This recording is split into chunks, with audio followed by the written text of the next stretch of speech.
Welcome again to the Philosopher's Bench. I'm Peter Kreeft. This is Father Ron Tacelli.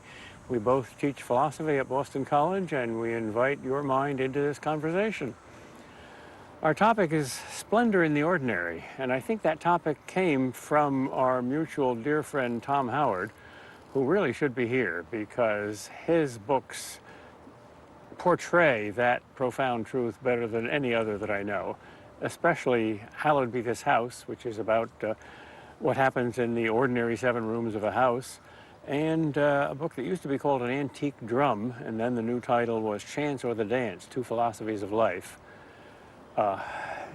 This is deeply connected, I think, with the culture of death versus the culture of life, because part of the culture of death is a reduction of the living to the dead, and that's true of everything in life. Nature is dead. And life is in itself a kind of dead thing because it just came about by chance. We're just accidentally evolved apes, and we make all the rules. On the other hand, if life is a dance, it's not only joyful, it's a work of art, it's beautiful, it's splendid, and even ordinary little things like that ant crawling along this bench is part of the dance. Crushed with Well, my that's shoe. part of the dance too. Okay. You did your job, and the ant did its job. How do you see the contrast between chance and the dance, or splendor in the ordinary versus boredom in the ordinary? You know, Peter, I was thinking about that, and what was called to my mind was this event. You know of it too. A mutual friend of ours, the late, great Father Norris Clark, S.J. Yes. He was speaking to a group of atheists, and they asked him, look, give us a sign that God exists. I mean, if God did exist and God wants us to believe in him, why doesn't he make his existence more evident? Mm-hmm. It just seems that there's a lot of dead matter around. That was some Bertrand living Russell's things. great question. Exactly. And Norrie, of course you know Norrie, a great fellow, great dialectician. He said, well, listen, guys, please tell me, what would count as evidence? What would you take as evidence? And, well, they kind of scratched their heads, and someone said, well, if there was some writing that appeared in the sky, I exist. And Norrie right away said, oh, wait a minute, no. We're talking about infinite spirit here. We're talking about the infinite God. So a creature could do that. And, well, they had to admit that that was true. And then they came up with ever more bizarre scenarios. And everyone Father Clark shot down. Mm-hmm. And they finally threw up their hands, and he said, so maybe it's not as easy as you think, because you're going after things that are obvious and things that any super intelligent creature could perform.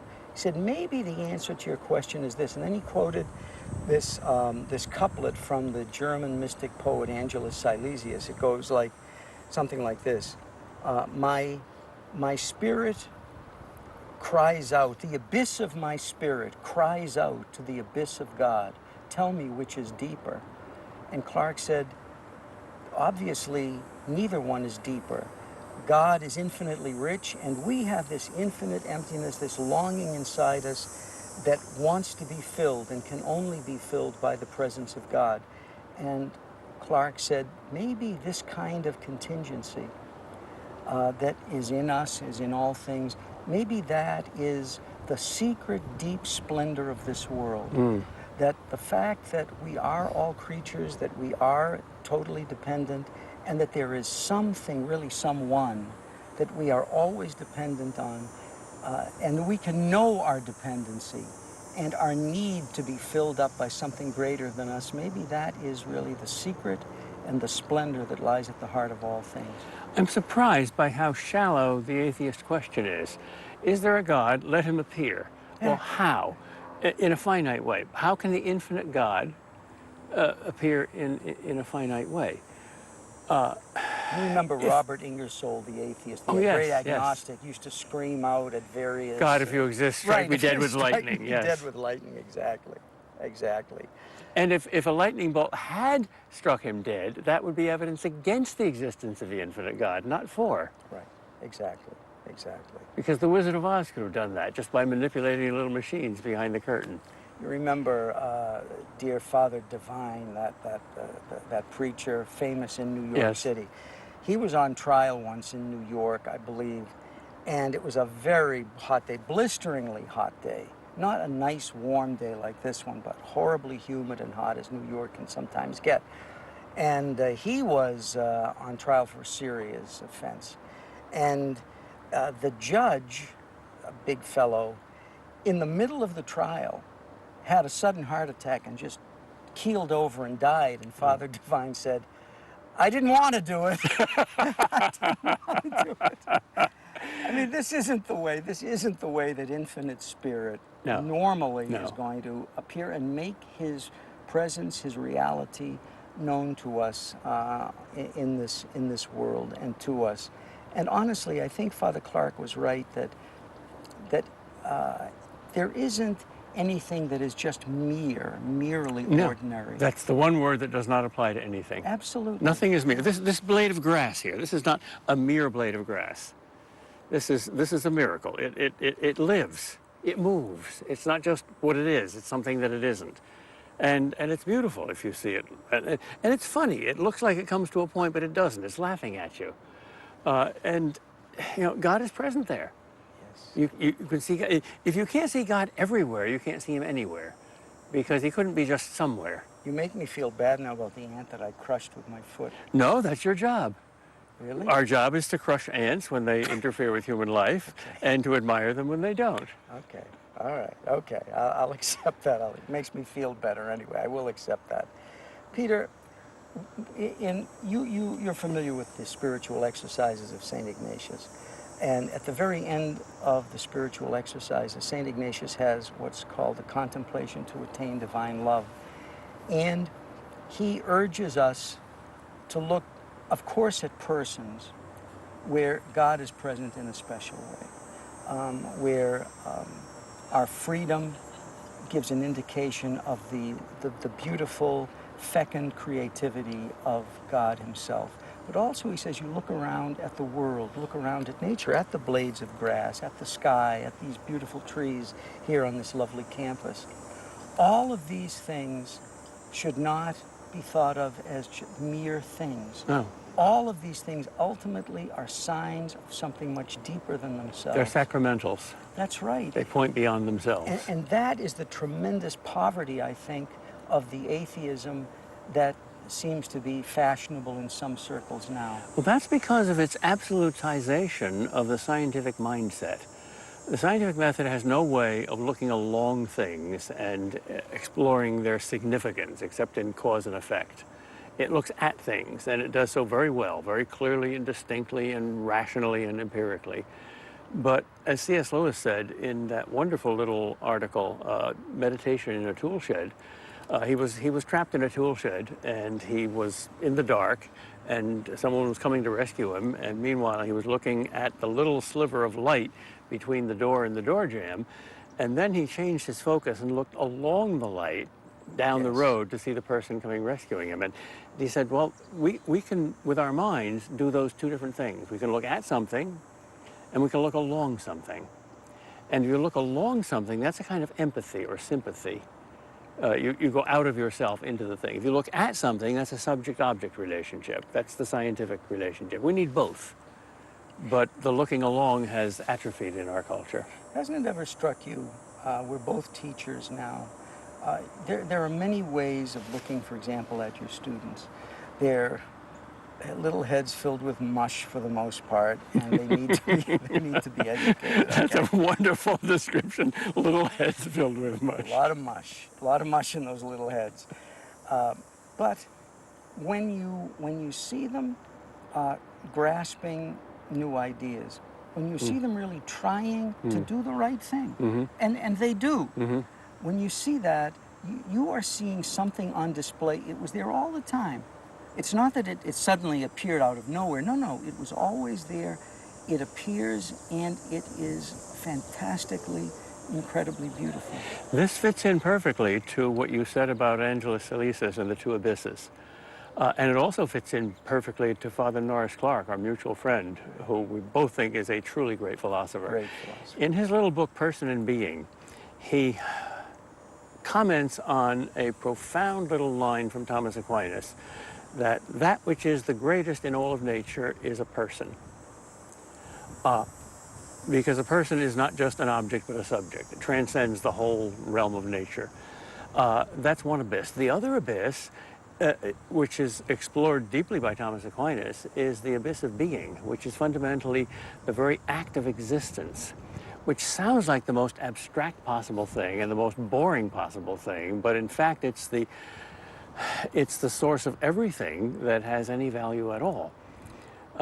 Etienne Gilson, the great Thomist philosopher, loves to expound what he calls the great syllogism from Thomas Aquinas. Premise number one: if you examine any being, a blade of grass, a human being, a building, it's like an onion. There are its external relations, its internal relations, its accidents, its properties, and then its essence. And at the very core of it is the act of existence that makes all of this real. Because a unicorn has all of that too, but it's not real. It doesn't exist. It has an essence and properties and so on. So at the heart of every being is the act of existence. And then the second premise is, when asking what is God, Thomas Aquinas says, God, since he has no finite essence, is nothing but unlimited existence itself. Put those two premises together. Existence is at the heart of every being. God is unlimited existence itself. And you find the conclusion, God is present at the heart of every being. At the heart of that blade of grass. Absolutely. Yeah. It's God that's making it exist right now, at this moment. And that's why I think St. Ignatius called this contemplation the contemplation to attain divine love. In other words, you recognize in the other something that is there already in you, and you see that correspondence. You know, the voice is recognized by the one who's called. I remember a dear friend of mine was losing his wife to cancer. And she was a wonderful person, and she fought cancer bravely for about 6 years, but it was a steady downhill struggle. I was invited to the house. She was near death. And I went there. They were both in the kitchen. I remember this very vividly. And they greeted me. She was a kind of shell of herself because of drugs. She was bloated and so forth. And he was there in the kitchen with her. She was looking at him, and he was looking at her. And I looked at this, and I said, he is looking at her with complete acceptance, deep devotion, total acceptance. And then stupidly to myself, I asked myself, well, what exactly is he loving? I mean, after all, she no longer is attractive the way she once was. She's not witty the way she once was. What is it that he's loving? Is he loving just a memory? That can't be it, because it was present. Yes. The devotion, the acceptance, the complete love, all these things were present. And I thought, he's loving her. He's loving her. The her. The her. Yes. Somehow, through all of this illness, through all of the ugliness that had come to exist in her body and on her body, somehow that deep her, unique presence. It's her illness, and therefore it's beautiful. Not because it's illness, but because it's hers. Because it's hers.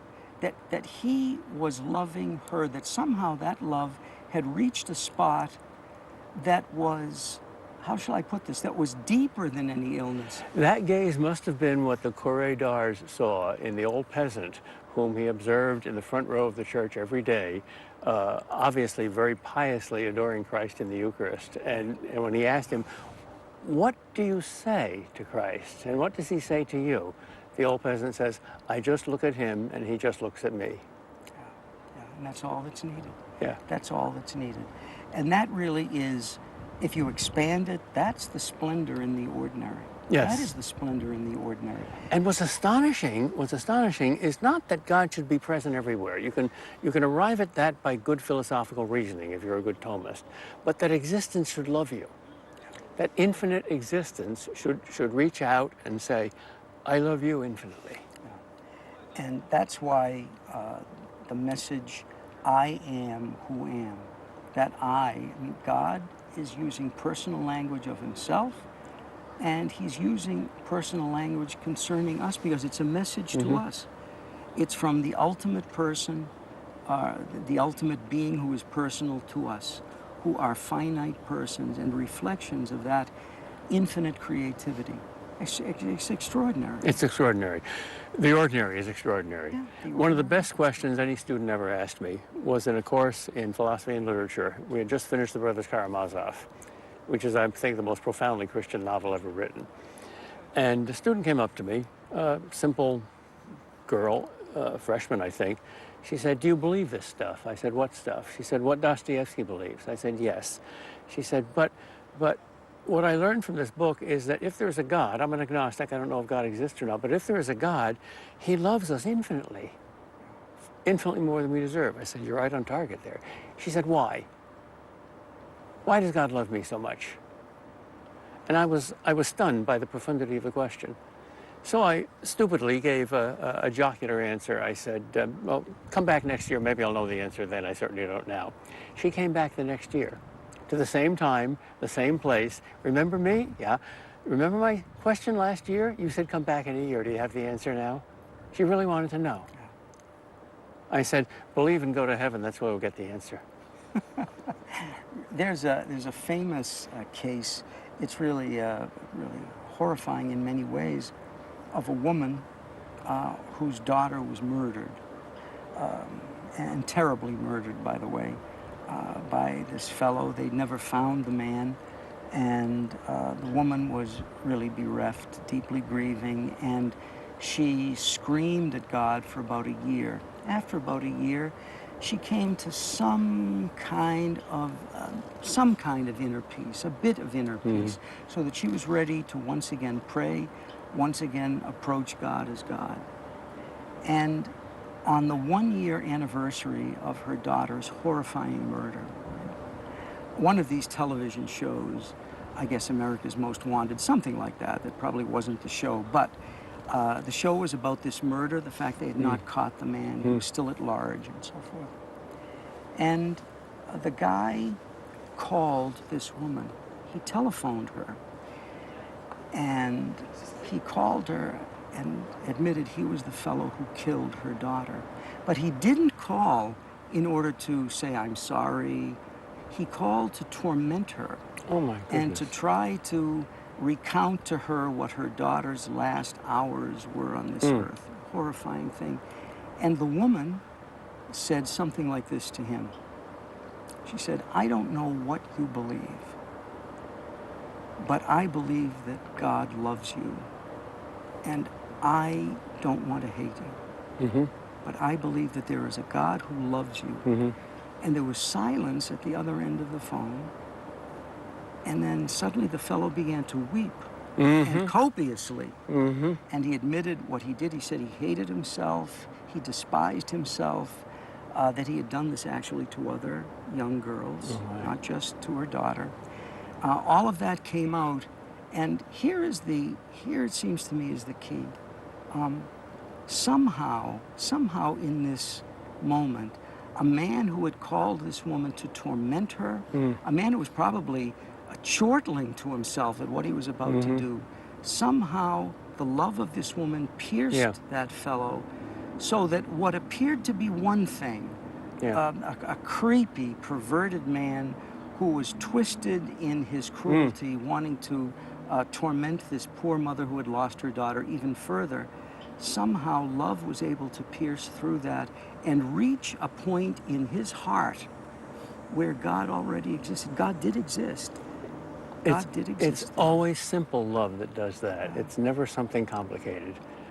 I'm haunted by a story of a hospital chaplain who was ministering to a dying man who was a friend of his from youth, and he was a rebel and an atheist, a really hard-nosed atheist. He'd been brought up as a Catholic. He had not only left the faith, but spent most of his life ridiculing it. And he was glad that the priest was there at the bedside, not because of the fact that he was a priest, but that he could continue to taunt him. And the priest didn't give up. And he said, "You know, you're not going to live very much longer. and maybe there is a God, and maybe he loves you. Nah, that's all nonsense. He said, well, once upon a time you believed that when you were a kid. Do you remember what you used to believe? Yeah, I remember all that nonsense. Well, I'll bet you learned the penny catechism, didn't you? Yeah, that's really nonsense. That's stupid. Well, prove to me that you remember it. What are the first two questions? So the man said, well, first question is, who made me? God made you. Yeah, yeah. Second question, why did God make you? God made me to know him, to love him, and to serve him in this world, and to be happy with him forever in the next. And after he got the words out, the priest said the man was very silent, and his face changed. And he turned to me and he said, that's true, isn't it? Those were his last words. Wow, really? You never know. No, you never. But it's always simple things. It's always simple things. It always is simple things. That's why I don't mock or belittle any of the so-called nature mystics. You know, these people who look at nature and see something deep or feel a profound connection. I mean, you, for example, Peter, with the ocean. There is a profound connection there. Of course. Now, they may not have all the vocabulary Right. and all the notions to connect this with. And they make ultimate mistakes. They saving don't go far revelation. enough, Right, and they might right. idolize nature, but they see something. Do you still, by the way, do you still surf? Does the Pope still pray?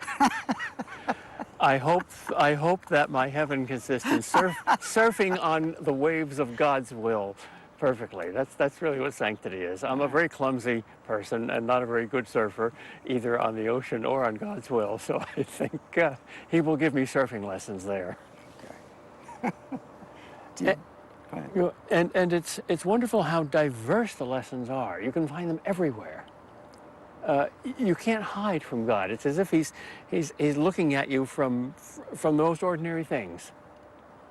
Yes, no, absolutely so. And in fact, sometimes when we're looking for God in what seems to be most extraordinary, we can miss the very ordinary things that are there, that are all around us.